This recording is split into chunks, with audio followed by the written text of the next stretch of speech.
Fate was a broke, homeless negative infinity or a loser, who had been starving since he was born, all thanks to his skill of gluttony, and he could barely manage to do anything because of his hunger. But one day, after he accidentally killed a thief to protect his level 10 goddesses Gaoya, who he simps for, Fate's secret Rizzler cheat skill system was activated that even defied the gods themselves. The anime story begins in this world, where people are born with different skills and they can increase their leveling stats over time by fighting monsters. Meanwhile, Fate is starving while he is on his guarding duty. He has been cursed with a useless skill of gluttony, which makes it difficult for him to fight as he is always hungry. The other warriors can easily climb up the ranks by defeating monsters such as goblins, which is such a new concept introduced in this and 50 other anime shows. The Holy Knights are the strongest among the all, and the trio of Velaric siblings is popular among warriors.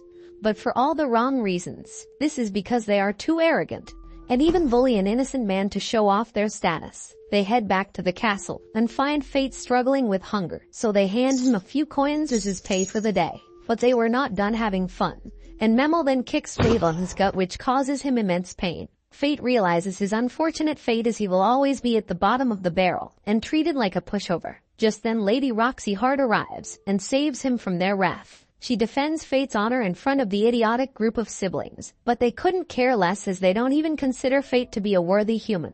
After they leave, Roxy rushes over to Fate and wipes off his blood. She then takes over his shift and tells him to inform her if he is bullied by the Velaric siblings again. Later that night, Fate recalls his harsh treatment as he is nothing but a loser, so he decides to not get Roxy Hart involved, as Raphael might try to harm her for protecting him. The bartender warns Fate to be careful, or else he might end up like the last guy who was brutally tortured by the ugly set of siblings. On his way back, Fate sees a couple of thieves entering the castle, so he rushes to inform Roxy, who hands over the spear to Fate while she heads in to fight off those thieves. However, one of them manages to escape. Fate decides to run away, but is worried that the thief might escape and hurt someone, so he kills the thief on his own by using the spear he had. Just then his gluttony skill was activated, and he even ends up acquiring 2 new skills, Identify and Telepathy. Roxy then rushes over to Fate and is worried sick for him, but suddenly Fate is now able to live every man's dream as he can hear her thoughts. She tells him that she has to inform her superiors of this incident, but he tells her to hide the fact that he took down one of the thieves, as this may anger the siblings. So she offers him to work for the Hart family instead of being tortured by these ugly maniacs. He finally agrees as this may be his chance at a peaceful life. Later that night, Fate tries to figure out the new skills he has acquired, and thinks that a stupid malnourished loser like him finally has the chance to be a warrior. The next day Fate heads over to the royal capital to buy a weapon, but all he has are 2 silver coins, so he is only left with trash auctions. He uses his Identify skill to assess the strength of the swords, until one black sword catches his attention. Fate resonates with the sword as it is also filthy and treated like trash. But just then the sword talks back to him, which almost makes Fate wet his pants. The sword, whose name is Greed, convinces Fate to buy him as they are both alike, and he will come in handy. Meanwhile, Memel whines to Raphael about Roxy hiring Fate for the Hart family, but he tells her to let it go as there is no shortage of replacements for Fate, and Hart and Velaric are part of the 5 great families that support the kingdom, so they shouldn't create conflict.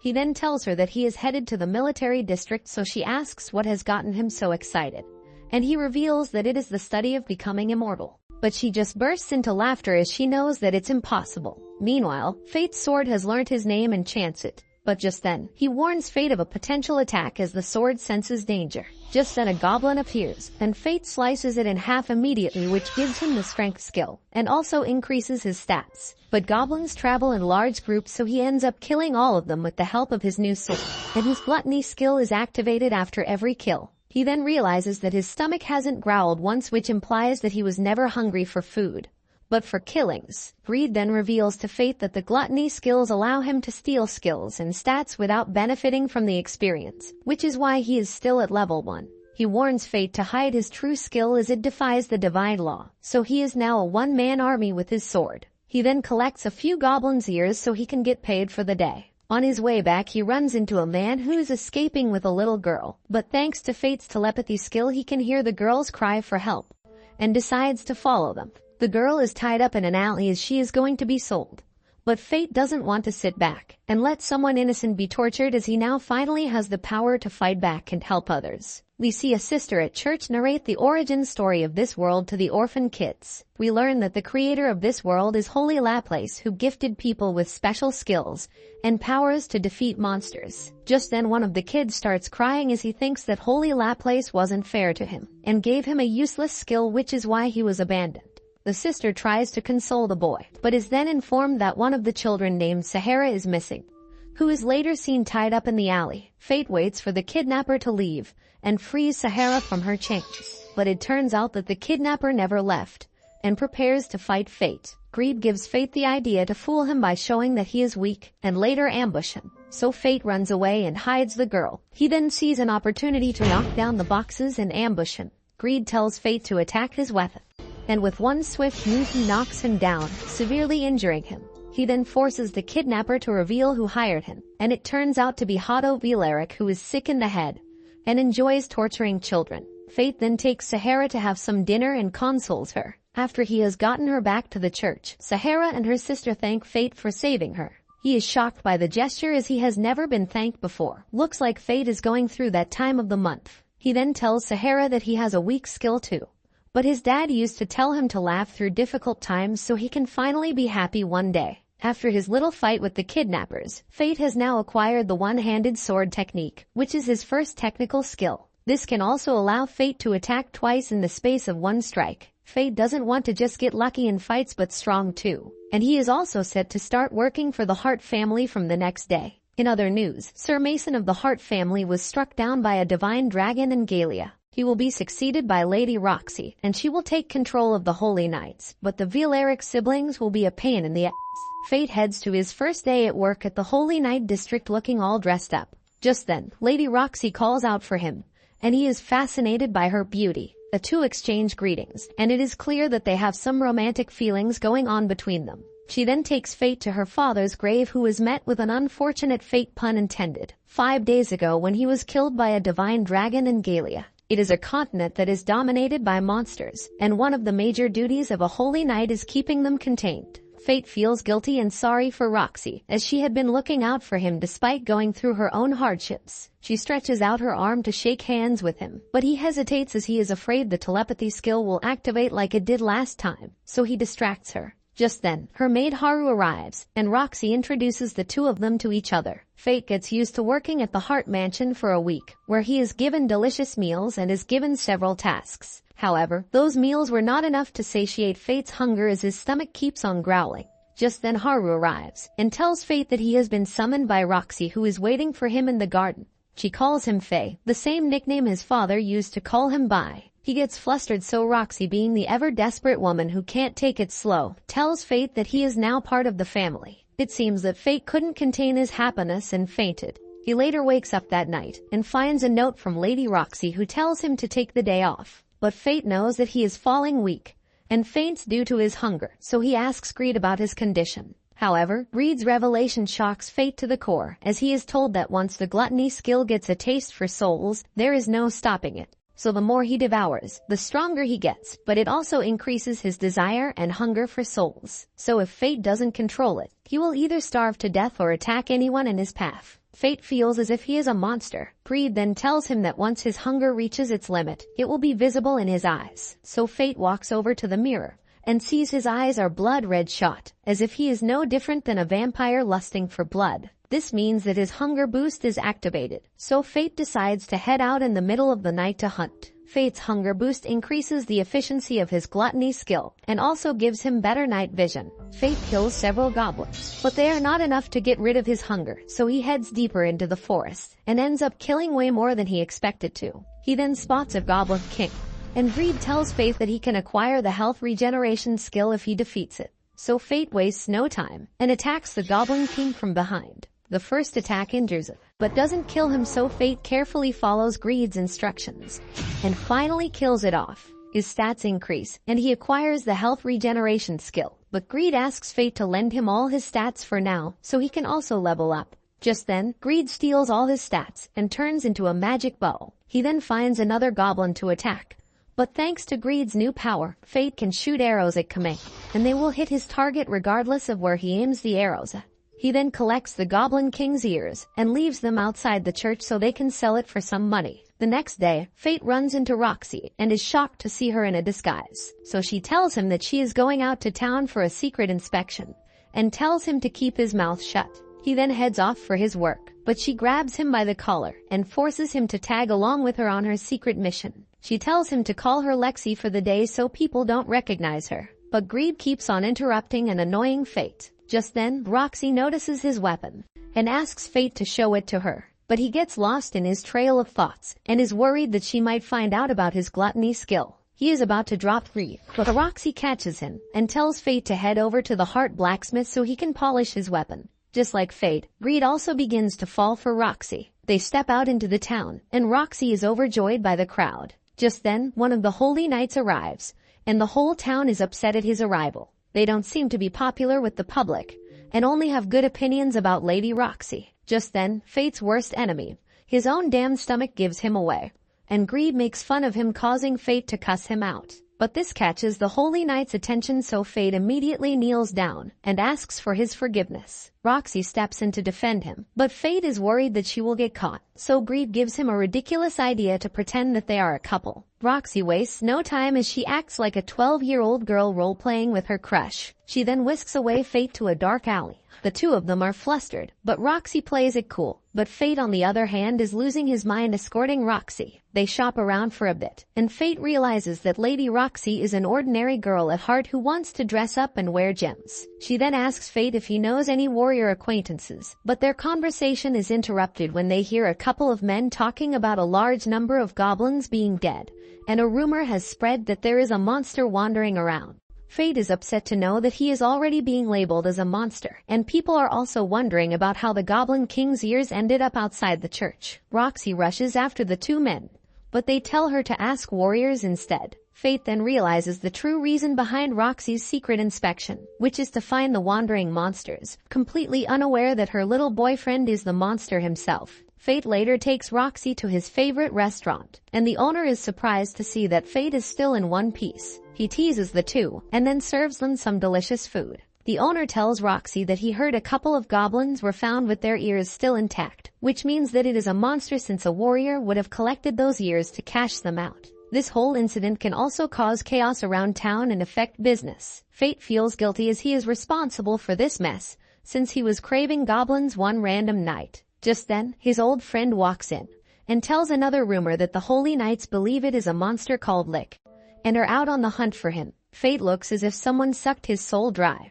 and Greed adds fuel to the fire by reminding him that he recently gave away his stats, so he will most likely get killed. But he is more worried about Lady Roxy finding out about his true identity. Just then, a group of traveling warriors walk in and harass Lady Roxy, so Fate gets angry. But Roxy is not someone to mess with as she sends the man flying into the wall. They all recognize her once she lets down her hair and reveals her identity. They all kneel down and ask for forgiveness, but she tells them to get up as she doesn't want to be feared just because she is a holy knight. On their way back, Fate asks Roxy why she wasn't aware about the hunt, so she reveals that the Velaric family has been making decisions behind her back and didn't feel the need to inform her. Just then, they hear a child crying for help, so they rush to see that it's the same set of annoying siblings who are tormenting a child and try to cover up their evil acts. Roxy commands them to release the child immediately and orders Fate to intervene. He saves the child, and Roxy gives the Velaric siblings a scolding for not informing her about the hunt, so Raphael tells her that they thought she would be occupied with her father's death. The two then help the child find his mother,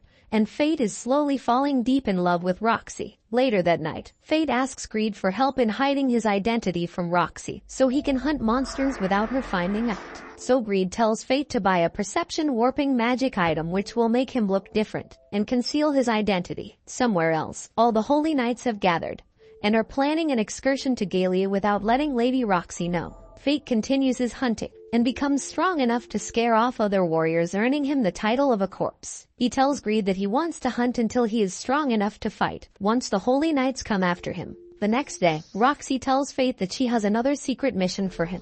but instead of an inspection, she takes him to the Hart family land where they harvest grapes and other fruits. They stop at her family's mansion, and Roxy's mother comes out to greet them. She introduces Fate to her mother, who seems to be very welcoming, and asks Fate to step forward. She then asks him if he likes Roxy, but later clarifies that she is asking his opinion as an employee. Fate kneels down and expresses his care for Roxy and vouches to be with her till the end of his life. This sudden declaration makes Roxy flustered, and she runs inside from embarrassment. Her mother, on the other hand, is very pleased with Fate's response. Lady Roxy seems to miss her father and recalls her early days of training with him. Later that day, all the workers, including Fate, collect grapes from the Hart family land. It is revealed that Roxy visits every year during the harvest season so she can help out, and also hunt down monsters as they tend to come out looking for food during this season. Fate is told about a different breed of monsters called kobolds, and his stomach immediately growls. Greed reveals that Fate is fed up with hunting goblins and is now craving for a different kind of soul.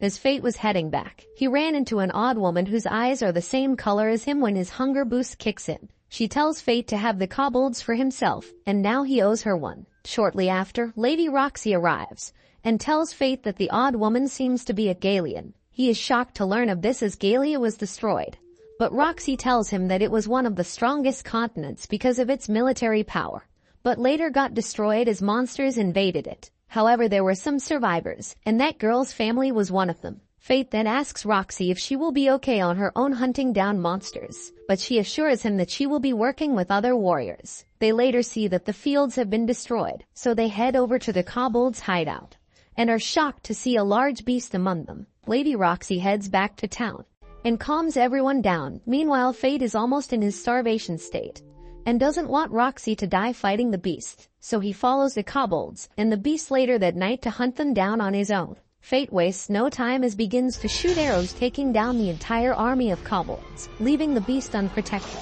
However, Fate has still not satisfied his hunger and is worse than a street dog. He waits for the beast to charge towards him and then shoots his arrows, but the beast is too strong and stops the arrows with his bare hands.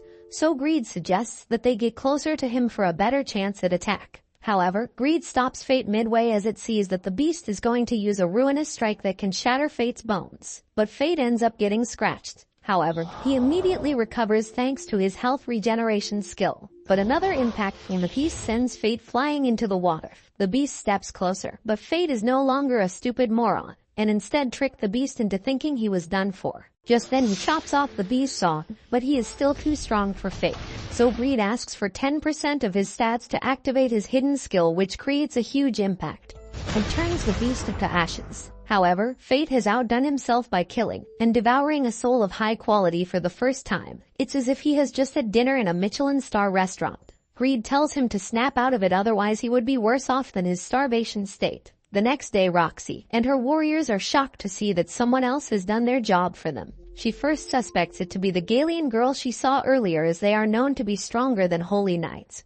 But she doesn't give it much thought as her land is safe for now. Fate is also relieved that he helped her out without getting caught. Later that day, Aisha asks Fate to look after Roxy as she doesn't have much time left and may take off from this world anytime. He promises to be by Roxy's side, but later questions if he is even worthy of that, since he is deceiving the world by possessing a dangerous gluttony skill. Meanwhile, Roxy is assigned to an expedition to Galia, which literally means signing your own death certificate. Fate tries to stop her, but she doesn't pay heed to him. However, he knows that the Hart family is a nuisance to the other holy knights, and her life is in danger. In a change of scene, Hado and his minions have finally caught on to Corpse, but have no clue that it is Fate behind that mask, and he is ready to eliminate them. Hado's minions overestimate themselves and charge towards Fate to attack him, but he uses the ruinous strike he won over from the beast and tosses them around like they are some toys. This scares off the other warriors, leaving Hado alone to deal with Fate, who looks like he is about to piss his pants. Fate then removes his mask to reveal his identity, and this shocks Hado, as someone as filthy as Fate is stronger than a holy knight. So Fate challenges Hado to a duel. He then asks Greed if it can shatter a holy sword, and he boasts to Fate about his endless power. Hado then unleashes his holy power of the Grand Cross at Fate, but he is quick to escape it, and ends up behind Hado. He doesn't even give him time to recollect, and shatters his holy sword into 2 pieces. Hado is now scared more than ever and tries to step back, but Fate has just begun playing. He picks up Hado with his bare hands and says his own words back to him from when he used to torture Fate for being a weakling.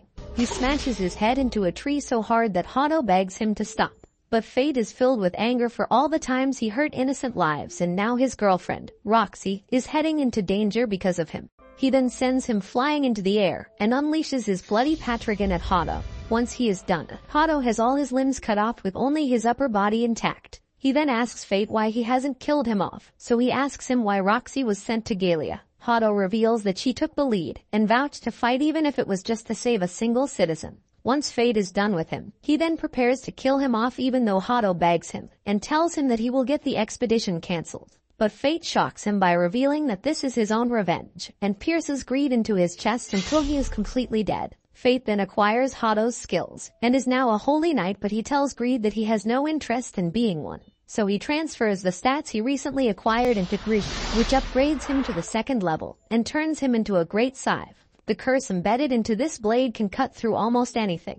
The next day, Lady Roxy prepares to leave for her expedition to Galia, which will last for about 3 years. She bids everyone off, but Fate doesn't want to just sit by and watch her walk into a death trap. So he quits his job and also leaves for Galia. We see Lady Roxy finally leading the army and briefing them on their mission to take down the divine dragon that has awakened after 1,000 years. A couple of warriors such as Miria and Mugen have also joined the expedition to support Lady Roxy and also test the true strength of their powers in a hell like Galia. Meanwhile, we see Mugen's daughter Rain, who is a scholar working on the goblins that Fate has been slaying. She realizes that the wounds on these goblins are made from magic arrows, which can only be done by the Black Sword, a weapon of one of the mortal sins. So it turns out Greed is no ordinary sword, and is a big hotshot celebrity. Meanwhile, Greed has reached a town called Tetra, as he has to spend the night before heading on to Galia.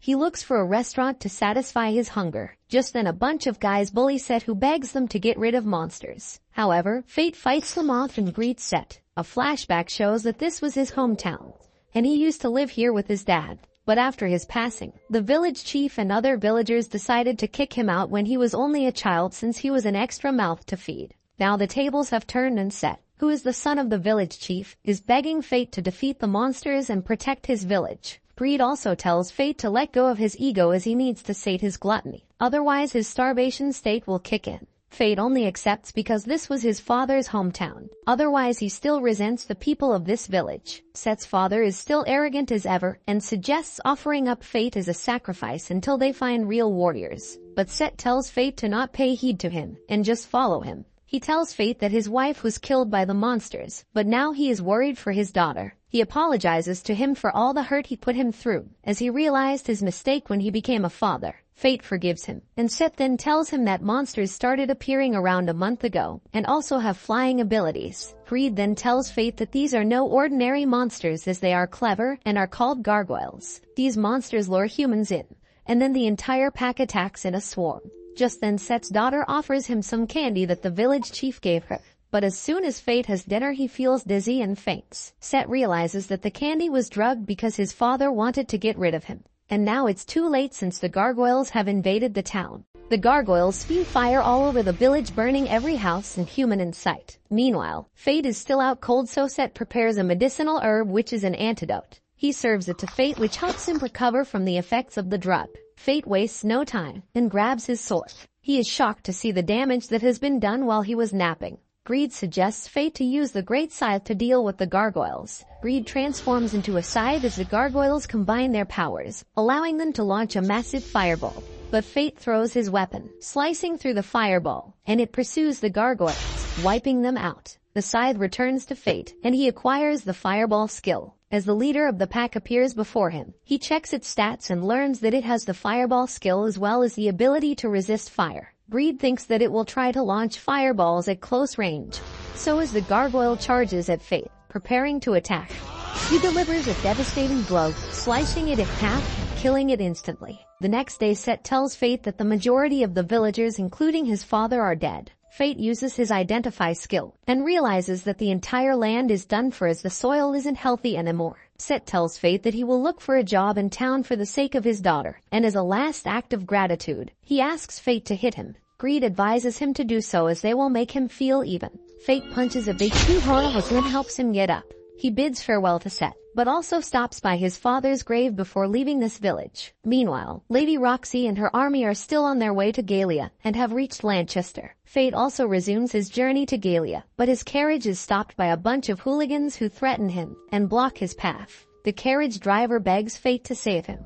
But just then a huge blast occurs which sends all the men flying away. Turns out it is the same Galian girl from before. She then asks for a ride, but as soon as she steps into the carriage, it tips over, so she commands her weapon to shift back. This impresses Fate, and they both exchange greetings. She seems to already know about Fate and his deadly skill, but he has no clue about what her power is. She assumed that Greed must have told him about her, as she also possesses a deadly sin like him. She introduces herself as the Mine of Wrath. In a change of scene, we see the Lord of Lanchester, Rudolph, show off his skills by defeating mere monsters. Faith and Mine have arrived at Lanchester before Roxy and her expedition. However, Mine falls asleep, and Fate has to carry around her town until they can find a place to rest. Greed tells Fate that she is not a morning person, which implies that he has known her from before, but chooses to stay silent when Fate asks him further questions. Just then, Fate realizes that several people in town have different marks on their necks based on their social class. It turns out that Rudolph was just putting up an act, since the reality is far ugly. He is a ruthless monster in the form of a human who won't hesitate to kill anyone who defies him or embarrasses his family name. We later see Greed finally reveal the truth about the deadly sins to Fate. He tells him about the 7 deadly sins that exist and were born by defying the laws put forth by the divine. The 7 deadly skills and weapons of mortal sin go hand in hand. But among these sins, gluttony has the potential to overturn the divine system of leveling. But Fate feels pathetic as he is punished constantly for having a skill that forces him to kill. But Greed tells him not to let this guilt take over him and sustain his hunger enough to avoid reaching the state of starvation. Fate goes out to hunt again late at night, but Greed advises him to not satisfy his gluttony all at once and work on slowly getting his fill.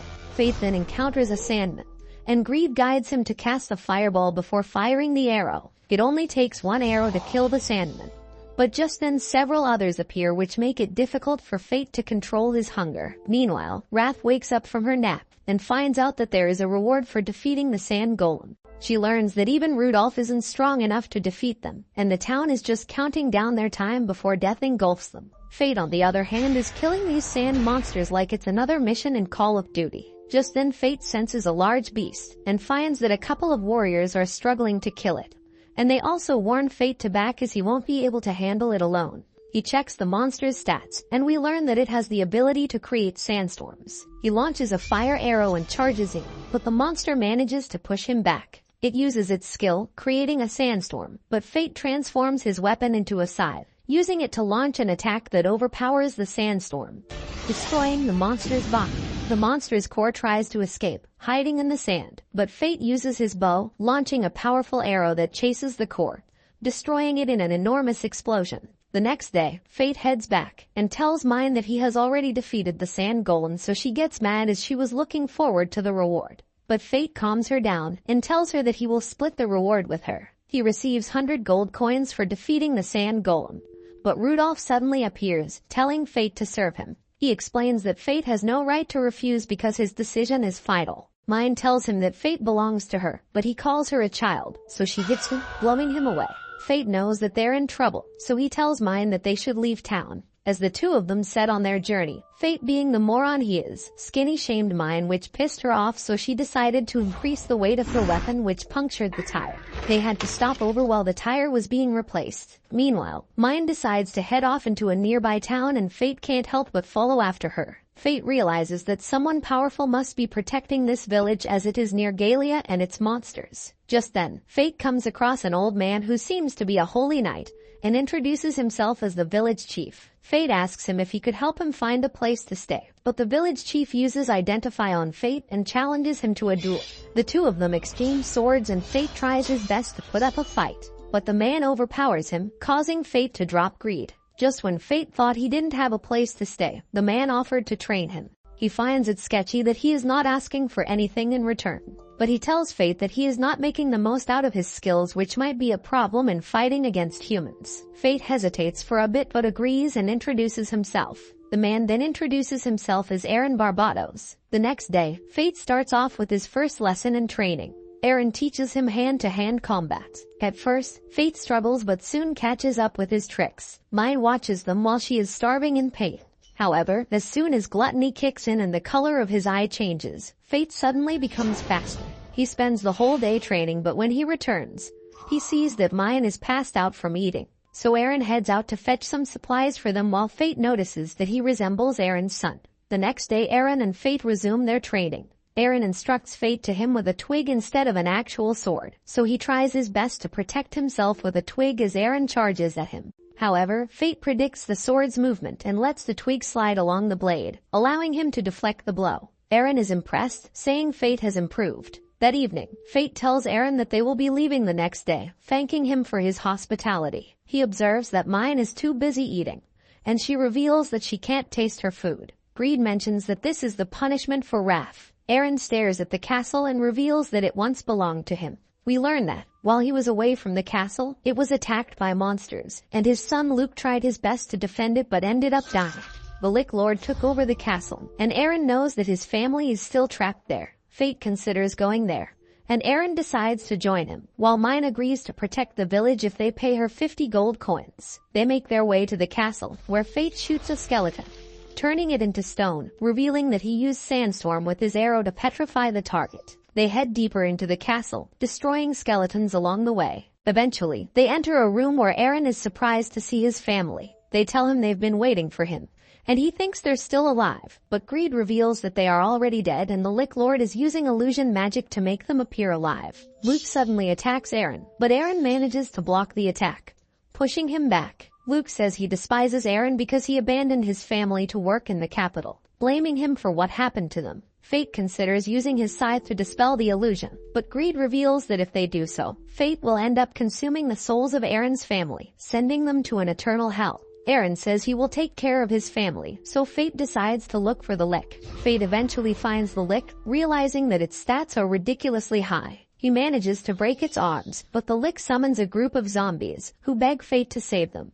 However, Fate knows he can't attack them. Aaron joins the fight, taking down the zombies, and sees his wife, recalling the last moment he spent with his family. We learn that they didn't want him to leave, but he promised to return after his mission. He blames himself for what happened because they wouldn't have died if he had returned sooner, but he is determined to put their souls to rest. Aaron uses the Grand Cross skill, releasing a flash of holy light, but it isn't strong enough to defeat the Lick. Fate sees Luke's sword and decides to use it. Combining his powers with Aaron, they use the Grand Cross skill, creating a massive flash of light, which instantly kills the Lick, freeing the souls trapped in the castle. Aaron's family appears before him, telling him not to blame himself for what happened. They say he was able to save them in the end. Aaron asks for forgiveness, admitting that they were more important than his duties, but his family tells him to continue serving the people. He promises to make them proud and gives Luke a souvenir as if he was on his way to Thailand rather than heaven.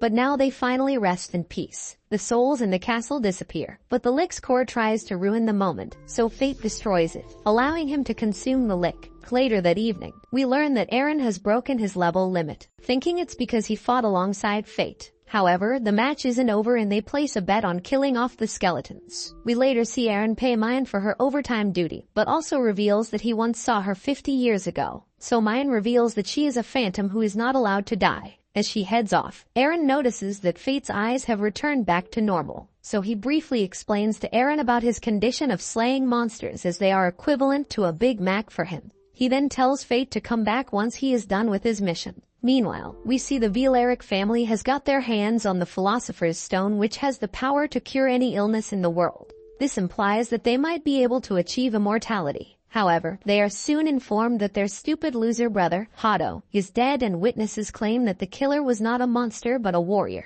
Raphael is hell-bent on finding corpse and avenging his brother. Fate and Mine continue their journey, but the dumb comments on her constant eating once again. But she just shoves some in his mouth, causing him to shut his damn mouth. She then takes a nap on his lap, from which he is taken aback. He then tries asking Greed about her, but Greed still refuses to tell him anything, saying Fate will need to find out for himself. Meanwhile, Roxy's group arrives at Aaron's castle, and they are amazed that the Lick occupying the castle was defeated. Aaron greets them, and Muvin pays his respects. Roxy is about to introduce herself, but Aaron reveals that he knew her parents and that he was the one who actually named her. They ask him about how he defeated the Lick, and he admits that he had help from a great warrior. Roxy asks for their name, but a flashback shows that Fate asked Aaron to keep his identity a secret, so Aaron says he's unable to tell her. Aaron can tell they are headed for Galia, so he offers to give Roxy some training as her godfather. Fate and Mine arrive at a ruin, but Fate is clueless about his whereabouts. Mine casually drops the bomb that this is where she was born. Like it's no big deal. They stumble across a huge cocoon, and Greed notes that it's a chimera, a weapon created in Galia long ago by stitching different monsters together like a typical backyard science project. Fate checks its stats and is shocked as they are absolutely insane. But Mine, overestimating Fate's powers, thinks they have a chance since it's still an infant, because apparently fighting a baby chimera sounds way easier. She tells him it's time for him to return the favor, revealing that the chimera can't die as long as its soul is intact. Fate then realizes that she wants him to use his gluttony skill to eat its soul, as if it were just a light snack. Mine launches an attack on the cocoon, revealing the chimera, but it turns out that there's a girl at its core. Fate hesitates, not exactly thrilled about eating a soul with a human face, but Mine is quick to remind him it's just a monster in human skin, so he shouldn't worry about that and just dig in. The chimera retaliates, launching an attack that creates a literal wave of lava, but Mine stops it and slices off one of the chimera's arms, and Fate fires these petrifying arrows, but they don't work and the chimera's arm regenerates. Fate wonders what their next move should be, while Mine continues her assault on the chimera. Fate notices she's even stronger than before, and Greed chimes in, noting that the more she swings Sloth around, the stronger and heavier it gets. Even that's not enough, and the creature starts to evolve. Mine warns Fate to get back, but this reminds him of Roxy, and he realizes he's being saved again. So he decides to finally take a stand for himself and switches to half-starvation mode. However, Mine warns him that it's dangerous, but Fate's never met a bad decision he didn't like. He sacrifices 10% of his stats to shoot an upgraded petrification shot, while Mine activates Sloth and knocks down the chimera. However, the show isn't over and the chimera suddenly uses a barrier skill to protect itself. Fate switches to his side to cut through the barrier, but it pushes him back. Greed, always the helpful sidekick, advises him to aim for the flow of mana. Fate shatters the barrier, but the girl cries out in pain. The chimera starts to take off, while Fate is reaching his limit. Mine, clearly the muscle in this duo, tells him to hop on her axe and launches him into the sky like a chimera-slaying superhero. Greed informs Fate that he can now use the second stage of his ultimate skill, but it'll cost him another 20% of his stats. Fate is desperate so he agrees and upgrades his scythe. As he closes in on the chimera, it traps him in a barrier, preparing to burn them both to a crisp. But Fate delivers the finishing blow, stabbing the girl at its core. But this triggers Fate's telepathy skill. Through the connection, we see the girl's past, and it turns out she knew Mine. Fate's gluttony skill kicks in, but instead of his usual rush of excitement, he just feels her loneliness. Greed comments that it's because she was one of his kin. Later, we see Mine at the girl's grave, and Fate, playing detective, asks how she knew the girl. Mine brushes it off, saying it was a long time ago. She mentions that once someone becomes a chimera, they must be taken out, or they'll only cause more suffering. Fate, now extra paranoid, wonders if this could happen to him and asks Mine to kill him if he ever loses himself. Mine feels pity for him so she hugs him but also agrees to his request. Fate prepares to head for Babylon, but Mine plans to rebuild her village. She gives him a darkly humorous farewell, saying she has a feeling he'll be dead before they meet again. We also learn that Fate unlocked Greed's new form, which is a magic shield. But Mine calls him an idiot for resetting his stats in such a dangerous place, and Fate, in true Fate fashion, begs her to help him hunt so he can regain his stats. The two end up splitting up, and Fate eventually makes it to the city of Babylon, the fortress that separates the kingdom from Galia. Once inside, Fate's jaw drops at how expensive everything is compared to the capital. Just when he's ready to start a side hustle, there's an announcement that the new lord has arrived. The crowd is excited to see Roxy, but Fate suddenly senses a strange presence. It seems someone's out for Roxy's life and there is a chance that she might die there. We learn that there are criminals gathering at the city of Babylon because their crimes would be forgiven if they prove their strength. Fate thinks that the soldiers need all the help they can get, so he believes this is the perfect place for him. We cut to Roxy as she meets the Holy Knight Alistair, who is the officer in charge of Babylon. He reveals he was there when her father was killed, saying he feels guilty for failing to protect him.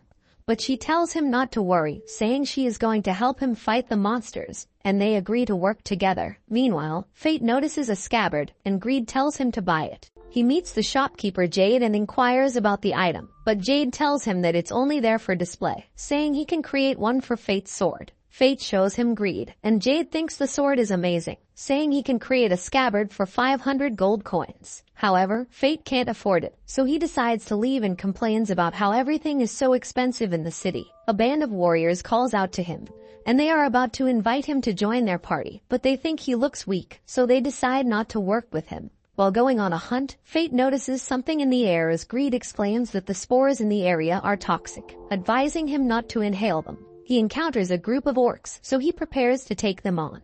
But the warriors suddenly arrive and start killing the monsters. However, he sees another group approaching, thinking they are planning to surround the warriors. He charges in as they fire arrows at him, but he uses Greed's new magic shield form, destroying the arrows. Greed claims he can withstand any attack in this form and advises Fate to rush the orcs. Fate dashes forward, blocking their attacks as he rams his shield into them, taking them all out in an instant. After the fight, he wonders why his gluttony skill didn't act up, because he usually struggles after consuming plenty of souls, thinking it must be because of his training with Aaron. He goes to the exchange, planning to sell his loot, but the warriors accuse him of stealing, saying the goods belong to them. He tells them to back off, but they continue to pester him, threatening to kill him, so he beats them up.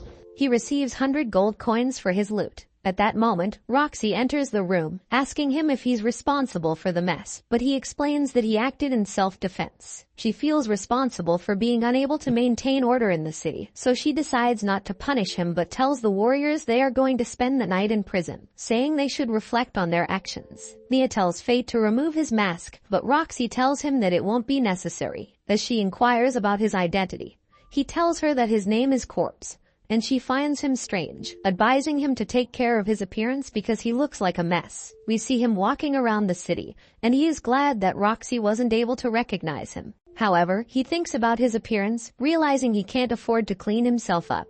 At that moment, Jade approaches him, revealing that he has just opened his shop. He tells Fate that he has an offer for him. He takes Fate to his shop, saying he knows what happened in the exchange, so he sees potential in Fate, asking if he can wear a suit of armor for advertising. Fate agrees to work with Jade, so Jade gives him a suit of armor, saying he can have it for 80 gold coins. Fate is surprised that Jade is charging him because he thought it was free, but after seeing his reaction, Jade agrees to give him a discount. While walking around the city, Fate notices a group of people gathering at a tavern, so he decides to check it out. However, he gets a strange feeling when he sees a girl. The girl approaches him, telling him that she's been waiting for him and already knows who he is. She introduces herself as Eris, the sin of lust. They spend time together, and Fate notes that he gets a strange feeling whenever he looks at her. She explains that this is a side effect of her lust skill, revealing that people fall in love whenever they look at her. She reveals that she has been watching him for a long time, knowing he defeated the Chimera.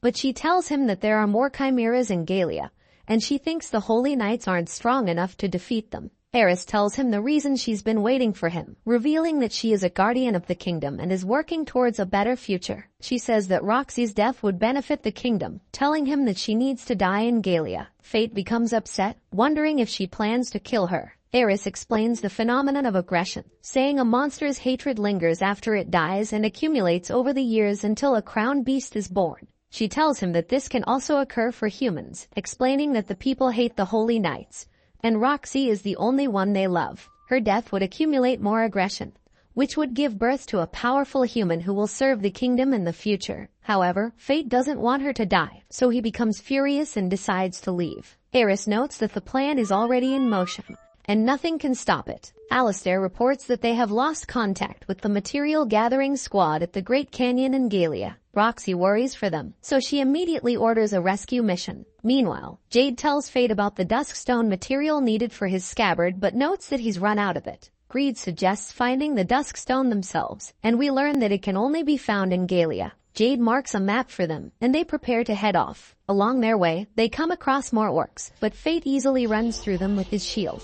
We see Roxy's group heading to the Great Canyon, but they seem to have trouble navigating because compasses don't work in Galia. However, Roxy notes that they can approximate their location by the concentration of orcs, as there's an orc colony near the canyon, so the more orcs there are, the closer they should be. Fate rests for the night but finds himself in a strange dream. He sees the girl from the chimera, and she tries to tell him something, but he isn't able to hear what she's saying. Suddenly, everything turns red, and foes emerge, dragging him down into the water. He wakes up from the dream, wondering what it meant, but he detects monsters approaching. Using his night vision skill, he sees 4 salamanders closing in. He shoots one of them with his petrification arrows but notes that they're behaving strangely, as they would usually run after receiving such an attack. Greed thinks they're being controlled. The salamanders arrive at Roxy's camp and surround them on all sides. The salamanders breathe fire, causing chaos, but Mia tries to fight back with her magic sword. However, it has no effect, and she is blown away. The salamander prepares to bite them, but Fate arrives just in time. He manages to take out the salamanders, and Roxy thanks him for saving them.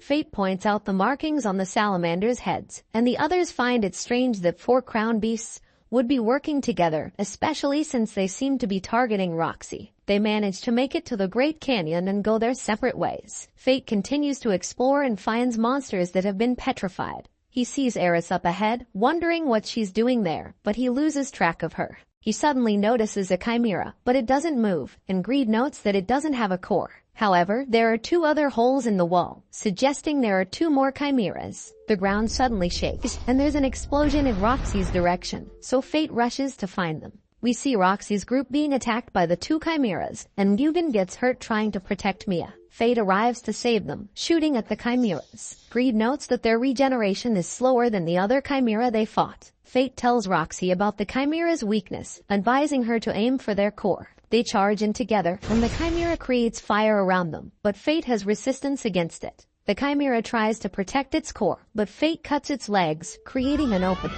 and Roxy delivers the finishing blow. There's 1 more chimera left, but it suddenly jumps into the sky. They prepare to attack it as it lands, but it ends up causing the ground to split. Fate and Roxy fall through, but Fate grabs onto Roxy to protect her with his body. When Fate wakes up, he sees how far they fell and starts to panic when he notices his mask is gone. Roxy wakes up, but he manages to find his mask. He uses his fire magic to light up the area and asks if she managed to find her lost squad. But she tells him she couldn't save them. She asks how he knows so much about the chimeras, and he tells her that a Galian told him about them. Roxy deduces that it was mine and mentions the rumors that she was traveling with a man wearing a skull mask. Fate admits it was him, and Roxy is pleased she guessed correctly. Fate gets embarrassed from her staring, but she mentions how he reminds her of someone she knows. She thinks about him, hoping he is happy, and Fate calls the person she's thinking about lucky. However, his gluttony starts acting up as one of his eyes turns red. He doesn't want Roxy to see him like this, so he runs away, sensing that the chimera is nearby. The chimera emerges, but using his sai, he attacks its core while thinking about the way Roxy would look at him. He takes out the chimera but notices the same marking from the salamanders, so Greed deduces that Roxy is being targeted. And Fate knows it must be Iris' doing. Roxy catches up with him, and they end up finding the dusk stone he was looking for. They return to the city. The next day Roxy challenges Fate to a duel as Mia tells him that he has been causing trouble in the city.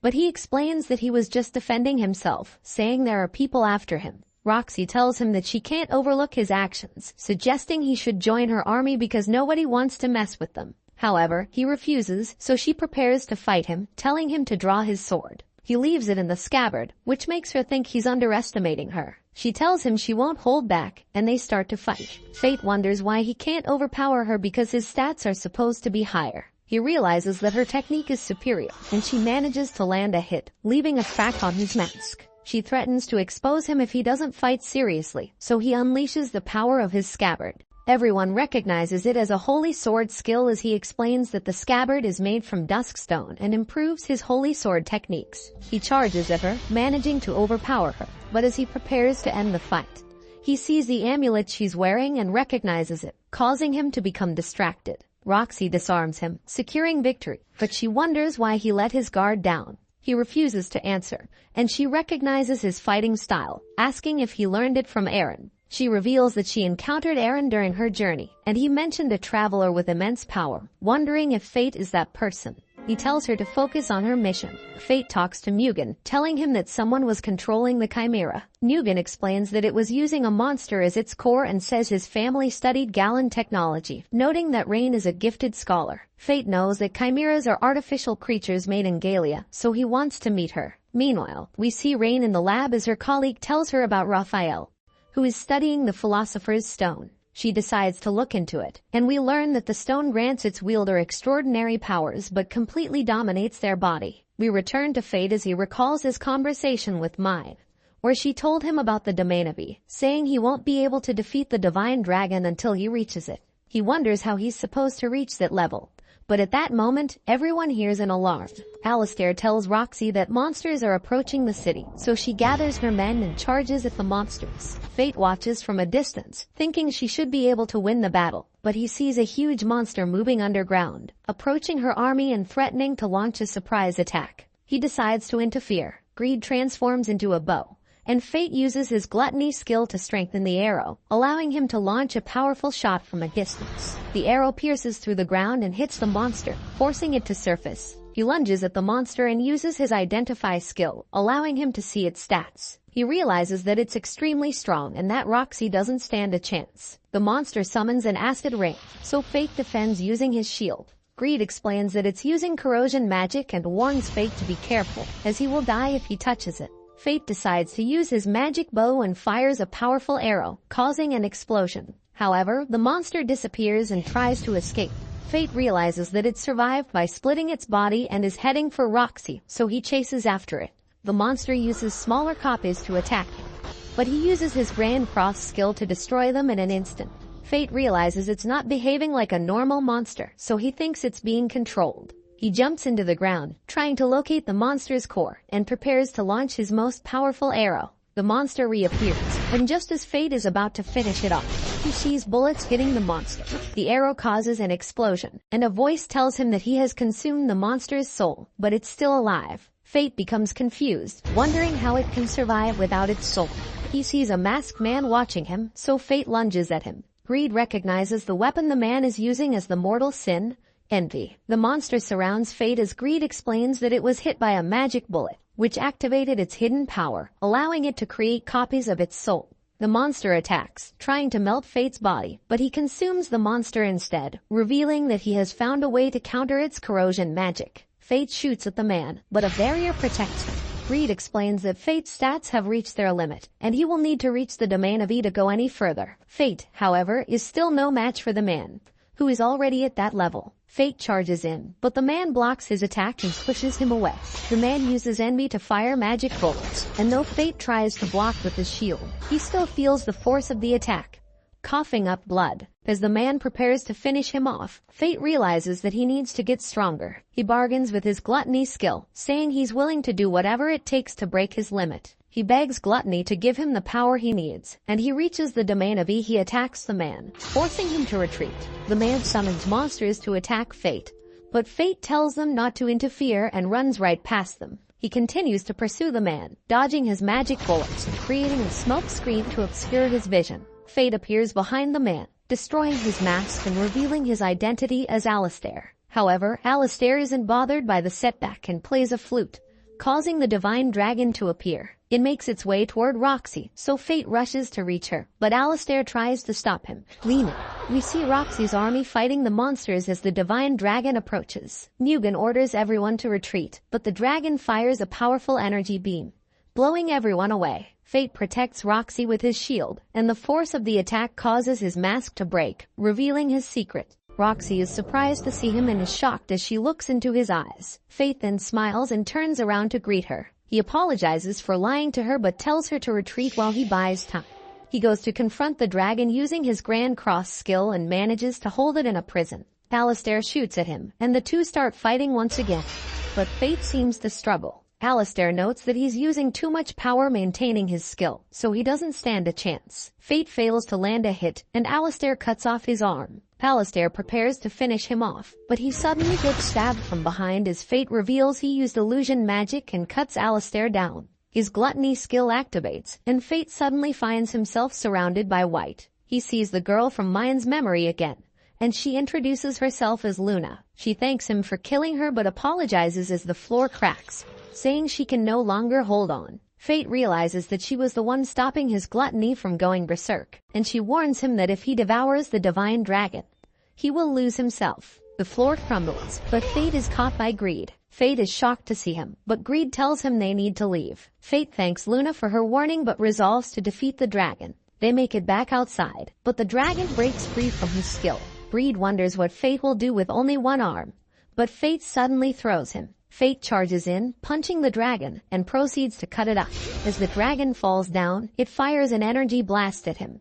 But Fate boosts his stats using his overload skill, cutting through the blast and splitting the dragon in half. The dragon falls through the ground, and Fate's gluttony devours its soul. He feels intense pain and is about to go berserk, but he sacrifices all his stats to unlock Greed's final form to prevent himself from causing damage. Might appears, noting that Fate has let his skill consume him, and Fate asks her to finish him off. She prepares to keep their promise, but Roxy suddenly saves him. He tells her not to look at him, but she cries for him, saying she doesn't care what kind of power he has and that she likes him for who he is, telling him not to die. Strangely, Fate feels his gluttony calming down, and Roxy tells him to go back with her. He's relieved she accepts him after learning the truth, and he collapses in her lap. When Fate wakes up, he finds himself back in the city. He's visited by Eris and Mine, who tell him he's been asleep for a whole week. Eris hands him Greed, and Fate notes how dirty he is. Eris mentions how Mine forgot to bring Greed back, but she notes she was busy dealing with envy, revealing it has the power to mind control,